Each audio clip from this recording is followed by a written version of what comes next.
Eddie Murphy, he's sharing his career regrets. Also, the late Chadwick Boseman, he's going to be honored in Hollywood this week. Gwen Baumgartner, she's got your entertainment news. Eddie Murphy's funniest movie wasn't as funny as you think. Behind the laughs is a story that hides secrets the cast never wanted fans to know. Now, they're finally revealing the shocking truths that were hidden for decades. How does it feel knowing one of Eddie's funniest films carries such a dark reality? What was he truly trying to achieve? Join us as we uncover the secrets the cast recently revealed. The comedy that wasn't. In 1999, Eddie Murphy showed up with a movie everyone assumed was just another comedy. The title alone, Life, sounded like a setup for jokes. Two black men, wrongfully convicted, stuck together in prison for decades? People expected punchlines, not a gut punch. But that's not what Eddie delivered. What he made was uncomfortably honest and way too close to the truth for Hollywood's liking. Beneath the laughter was an uncomfortable truth that Hollywood had spent decades avoiding, because the film pointed directly at race, incarceration, and stolen lives in a way that felt personal rather than performative. While studios dismissed the film as a misstep, they ignored the deeper reason for the discomfort it caused, which was that Life forced viewers to sit with realities they preferred to escape. To understand why Life felt so confronting, it helps to look at the America it was born into. It was during the 1990s, a decade when racial tension sat just below the surface and occasionally erupted in full view of the world. The beating of Rodney King by Los Angeles police and the officer's eventual acquittal sparked days of riots that left dozens dead and caused billions of dollars in damage, revealing a level of anger that could no longer be ignored or explained away. At the same time, the government intensified the war on drugs, a campaign that claimed moral purpose while disproportionately targeting black neighborhoods and feeding a prison system that was rapidly expanding for profit. Between 1980 and 1997, incarceration rates for black Americans rose by more than 300% as states partnered with private corporations to build more prisons and turn inmates into cheap labor. By the end of the century, the United States had the largest prison population in the world, and places like Mississippi's Parchman Farm stood as living proof of how closely modern incarceration resembled historical exploitation, with black prisoners working long hours in extreme heat under conditions that echoed plantation labor. While all of this was happening, Hollywood remained largely uninterested in confronting reality, choosing instead to sell spectacle and escape through blockbusters that sent audiences to space, underwater, or into fantasy worlds. When black stories did reach mainstream screens, they were often confined to narrow portrayals of violence or exaggerated comedy, leaving little room for complexity or nuance. For black actors, the choice was limiting and clear, because the industry rarely allowed them to exist anywhere between those extremes. By the late 1990s, Eddie Murphy stood at the center of that system as one of its biggest success stories, having built a career that generated more than $3 billion at the global box office and made him the first black actor to earn $20 million per film. Despite his status as a cultural icon and proven box office draw, Eddie grew increasingly frustrated with being boxed into the role of the perpetual funny man, a sentiment he openly expressed in interviews when he admitted that he wanted to move beyond easy laughs. Instead of chasing another guaranteed hit, he chose a far riskier path by pitching a story about two innocent black men condemned to spend their lives together in a southern prison during the 1930s. He presented the idea directly and made it clear that while the film would use humor, it would ultimately be about the devastation of time stolen by injustice. That decision became life. The concept was ambitious, but Hollywood pushed back, turning the project into a battle of wills. So how did Eddie fight through the resistance and come out on top? Eddie Murphy versus Hollywood's box. By the time Universal Pictures agreed to back the project in late 1997, it was already clear this was not going to be a routine Eddie Murphy movie, no matter how much the studio hoped it might be. The directing job went to Ted Demme, a filmmaker known for his sensitivity, and someone who immediately understood that Murphy was chasing something far more complicated than another box office laugh machine. Murphy was done repeating himself, and he wanted a story that could hold sorrow and optimism at the same time without canceling either out. That intention shaped everything that followed. Although the story lived in the American South, the cameras rolled in California during the spring of 1998, and the production moved forward with a reported budget hovering around $75 million. With Murphy and Martin Lawrence both riding career highs, the studio quietly assumed it had another oversized hit on its hands. What it actually had was a story that refused to behave like one.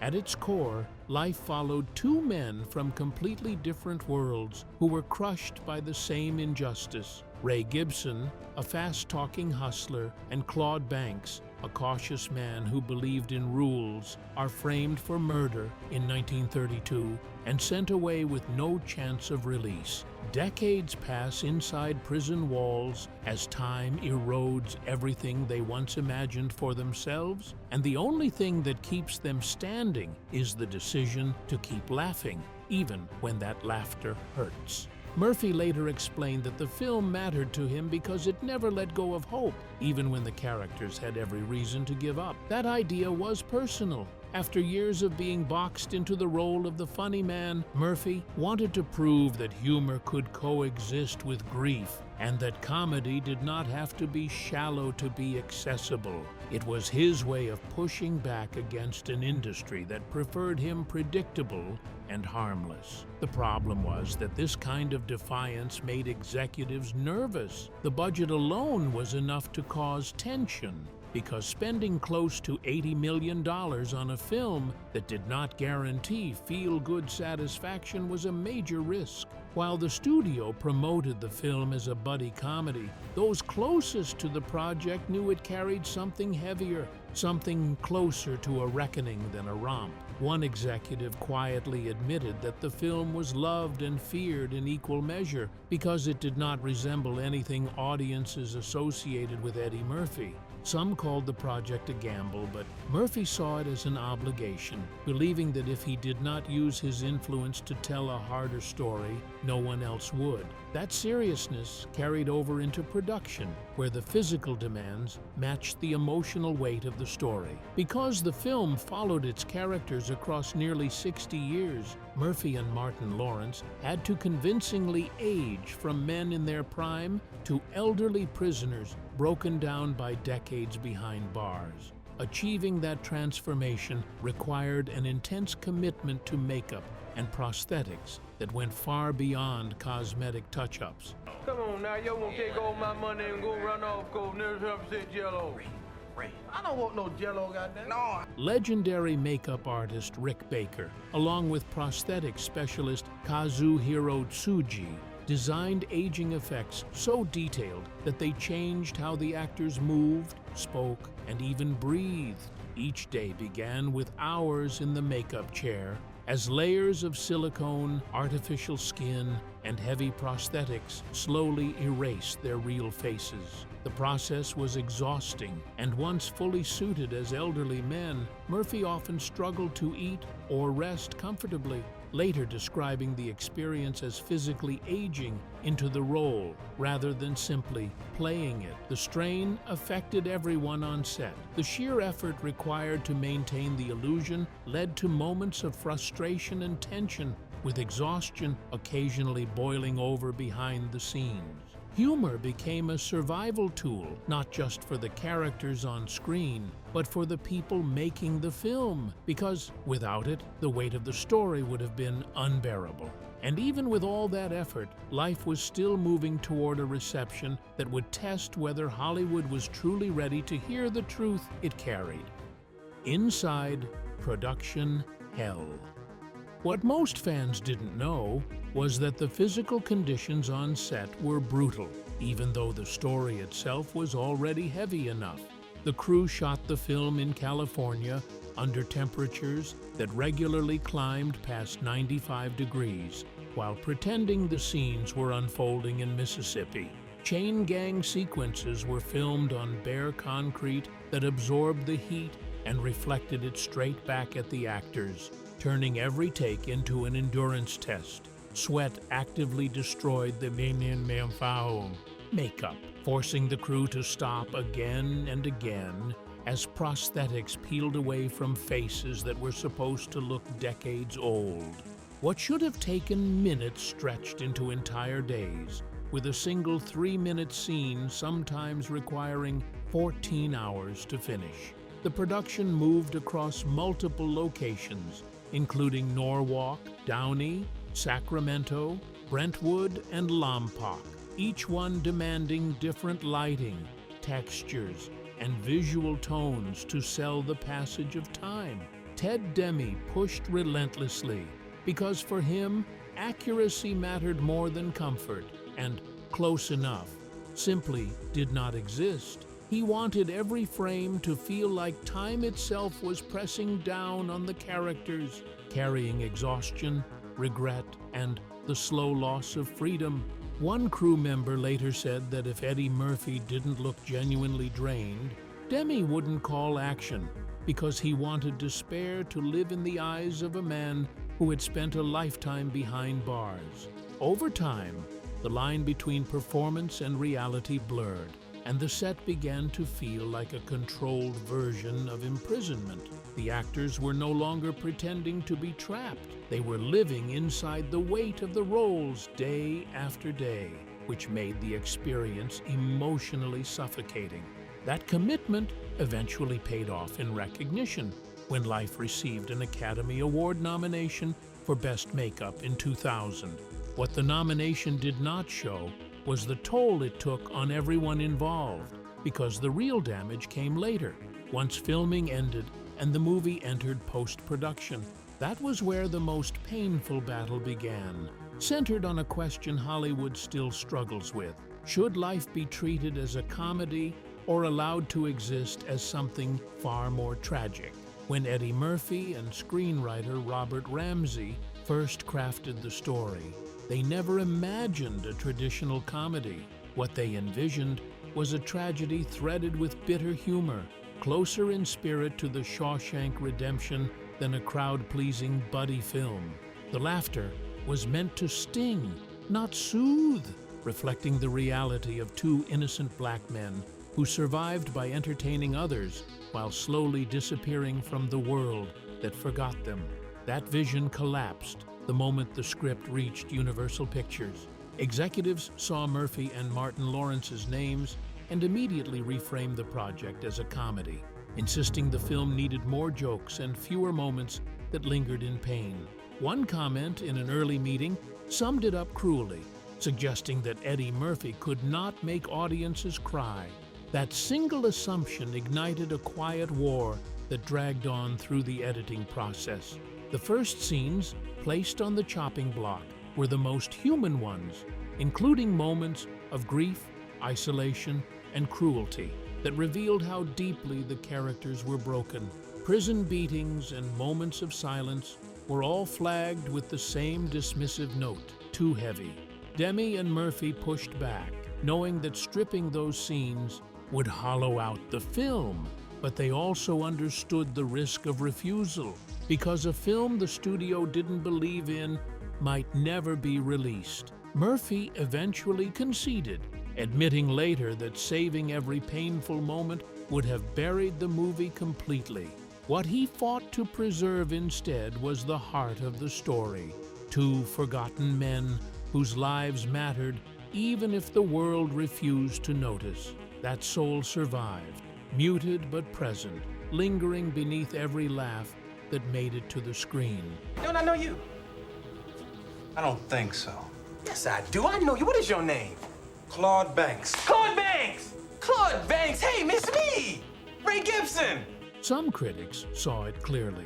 Roger Ebert wrote that life made people laugh with compassion, describing it not as a comedy, but as a quiet prayer for those who had been erased. The film did not stumble because it lacked humor. It stumbled because it told the truth in a language America was not prepared to hear. When Life opened in April 1999, the numbers initially looked promising, with a solid first weekend suggesting momentum. Within days, that hope evaporated as box office returns dropped sharply, and the final tally landed below the production budget. International audiences barely responded at all, reinforcing a harsh industry belief that stories about incarceration, racism, and black suffering did not sell overseas. To Universal, the verdict was simple and final. The film had underperformed, explanations were unnecessary, and meaning was irrelevant. Support for international releases disappeared, with the movie pushed straight to video in several markets. That decision, more than any review or revenue chart, became the greatest injustice surrounding Life, because the film that dared to speak honestly was denied the chance to be fully heard. But why did it perform so badly? The cut that changed everything. Before Hollywood decided what the film would be allowed to mean, there was a strange stillness in the air, the kind that settles when people realize they have just witnessed something heavier than they were prepared for. Life did not end with applause in many theaters. It ended with silence, the kind that lingers because laughter had turned into reflection, and reflection made people uncomfortable. The problem started with expectation. Audiences were sold a comedy and showed up ready to relax. But what unfolded on screen felt closer to a quiet reckoning. Instead of easy jokes, they saw two black men aging behind bars for a crime they did not commit. That confusion turned quickly into resistance, because Hollywood has little patience for films that refuse to stay in their assigned lane. Within days, media coverage shifted from curiosity to doubt, questioning Eddie Murphy's judgment and suggesting he had drifted too far from the version of himself people wanted. A handful of critics pushed back against that narrative, recognizing the film's emotional honesty and its unusual warmth, but their voices were drowned out by the industry's obsession with financial performance. In Hollywood, praise means very little. When it does not translate into ticket sales, and the studio's faith in the project began to collapse almost immediately.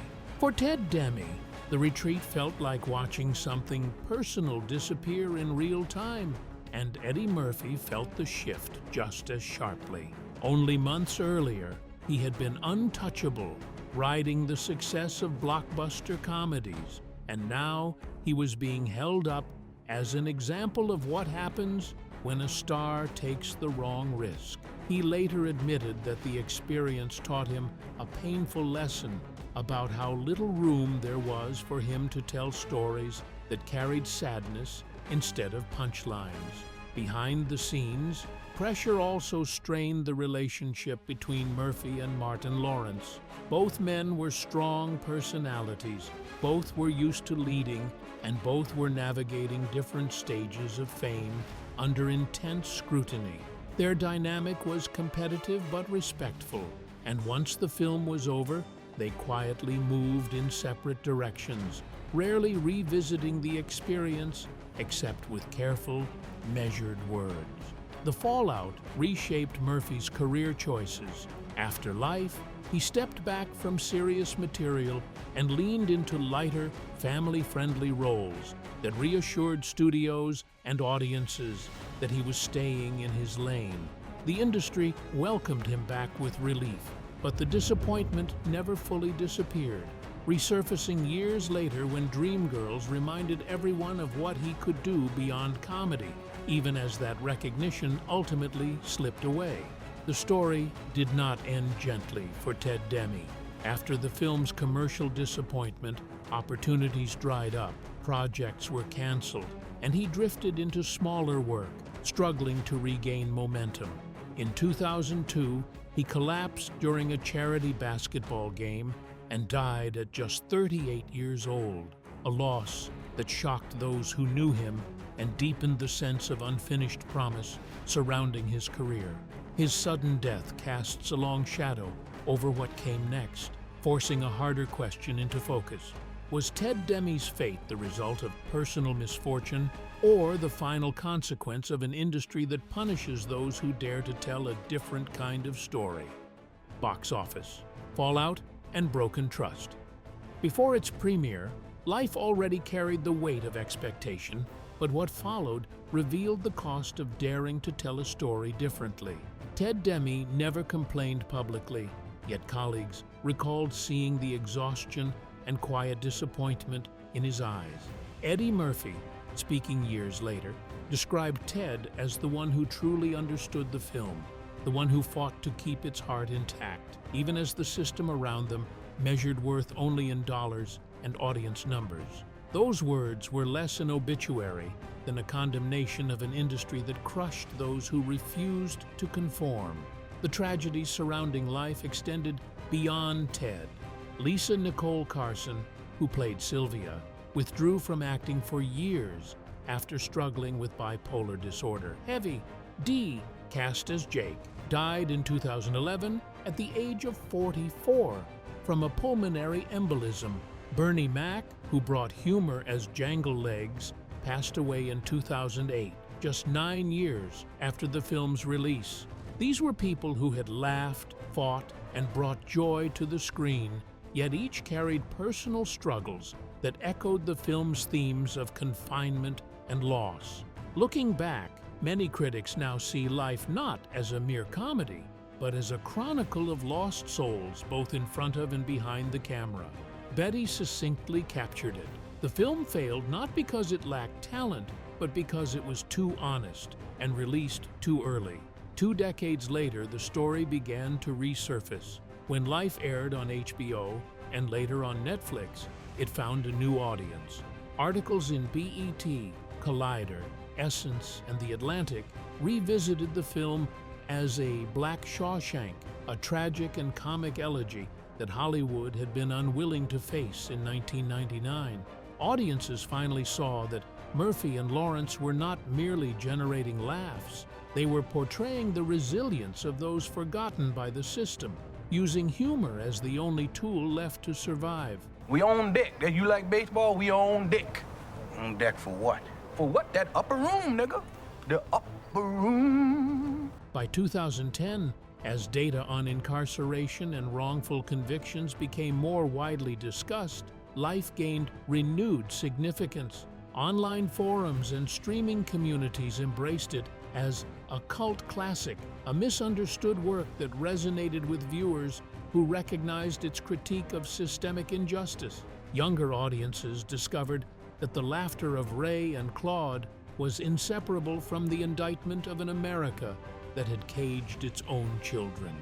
A quarter century later, that hard-won legacy reframes everything we thought we knew, raising an uncomfortable question. How did the striving for something new affect their careers? An untarnished legacy. In 2025, Eddie is leading Amazon's dark action comedy alongside Pete Davidson and Keke Palmer, a film promising a sharper, more dangerous Murphy than audiences have seen before. He's also returning as the legendary donkey in Shrek 5, with a solo spin-off for the character that has defined an era of animation. But it's his upcoming role as Inspector Jacques Clouseau in a new Pink Panther revival that has people talking. Eddie is bringing the humor of Peter Sellers into the 21st century, blending nostalgia with his own signature edge. Netflix will cap off the year with Being Eddie, a documentary tracing his journey from a 19-year-old on Saturday Night Live to one of the most resilient figures in Hollywood history. Eddie no longer exists as the funny black guy. He is the survivor of a system that once tried to sideline him, and he tells it best himself. I don't need Hollywood to prove I'm great. I just need to tell my story. Martin Lawrence's path has mirrored Eddie's in its own dramatic arcs. After Life, Martin faced years of personal and professional upheaval, including health scares, hospitalizations, and the quiet whispers of a star presumed lost to Hollywood. For a time, the media called him vanished, but that disappearance was intentional. He was resting, recalibrating, preparing for a return that would remind everyone of his talent and resilience. In 2024 and 2025, he launched a nationwide stand-up tour. Y'all know what it is, selling out more than 40 cities. On stage, he didn't just tell jokes, he told his truth, falling hard, finding his footing, and reclaiming his voice. Hey, they used to throw chicken wings up there and shit at me. I used to bat them wings back in their mouth. Get back in there, get back in there. The big screen followed. Martin returned with Bad Boys, Ride or Die in 2024, reuniting with Will Smith and grossing over $426 million worldwide.